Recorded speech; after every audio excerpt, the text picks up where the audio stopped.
जय हिंद विद्यार्थियों।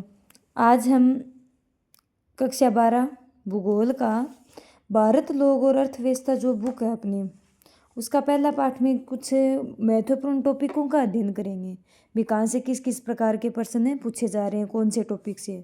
तो अपन ने पहले थोड़ा सा एक छोटा सा ओवरऑल व्यू डाला था, उसमें बताया था कि भाई लोग किसी देश के अत्यंत महत्वपूर्ण घटक होते हैं। तो इसी लाइन से क्वेश्चन बन सकता है कि किसी देश के अत्यंत महत्वपूर्ण घटक कौन होते हैं, तो कौन होते हैं, लोग होते हैं।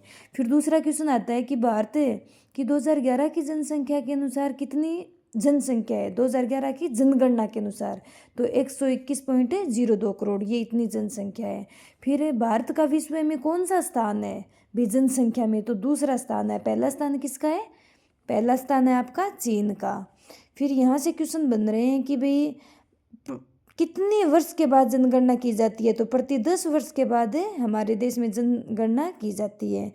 फिर यहाँ से क्वेश्चन बनता है कि भारत की पहली जनगणना कब हुई, तो 1872 में। दो क्वेश्चन है, दोनों को ध्यान से देखना है भी। फिर अगला क्वेश्चन बनता है कि पहली संपूर्ण जनगणना 1881 में और भारत की पहली जनगणना 1872 में।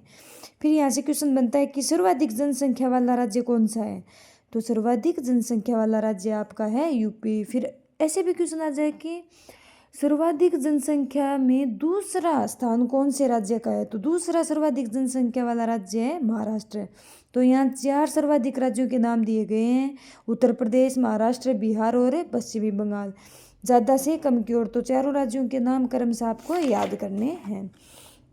फिर यहाँ से आपके ऐसे दी गई है कि भाई देश की कुल जनसंख्या का 76% भाग है कौन कौन से राज्यों में, आपके उत्तर प्रदेश, महाराष्ट्र, बिहार, पश्चिमी बंगाल, आंध्र प्रदेश है। यहाँ से इस प्रकार के ये क्वेश्चनों को भी आपको देखना है।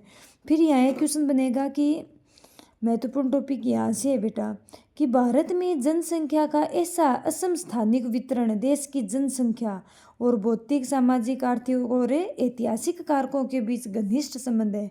फिर ऐसे भी क्वेश्चन आ जाता है कि भारत में जनसंख्या का असमान स्थानिक वितरण है, कथन को स्पष्ट करें।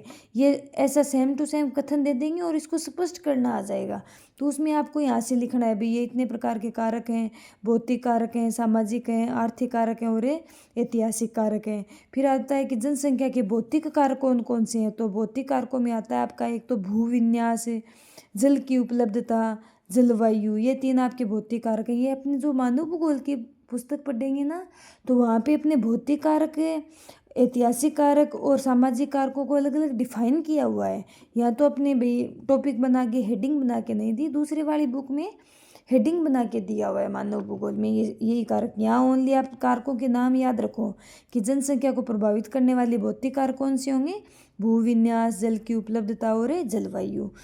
फिर यहाँ से आप देख लेना भाई कथन को स्पष्ट करना आ जाए तो यही चीज़ें इसमें ऐड करनी है, मेन क्वेश्चन। फिर यहाँ एक क्वेश्चन है कि जनसंख्या वितरण के सामाजिक, आर्थिक और ऐतिहासिक कारकों में महत्वपूर्ण कारक हैं स्थायी कृषि का उद्भव और कृषि विकास, मानव बस्ती के प्रतिरूप, परिवहन जाल तंत्र का विकास, औद्योगिकरण और नगरीकरण। ये आपके सामाजिक, आर्थिक और ऐतिहासिक कारकों में, ये भौतिक कारक, ये सामाजिक, आर्थिक और ऐतिहासिक कारक।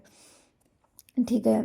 फिर देखो बेटा आगे जनसंख्या का घनत्व में क्वेश्चन आते हैं बार बार कि एक तो क्वेश्चन यहाँ से ये आता है कि भारत का जो जनसंख्या घनत्व है वो कितना है। यहाँ से विद्यार्थी बहुत ज़्यादा कंफ्यूज होता है। एक तो भी भारत की जनसंख्या कितनी है ये अलग है, 121.0 करोड़।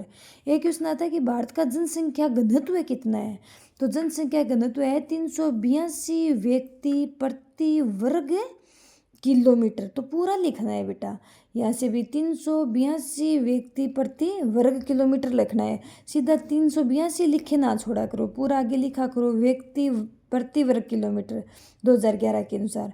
फिर एक क्वेश्चन आता है कि 1951 में जनसंख्या का घनत्व कितना था, तो 1951 में था 117 व्यक्ति प्रति वर्ग किलोमीटर भी। ठीक है।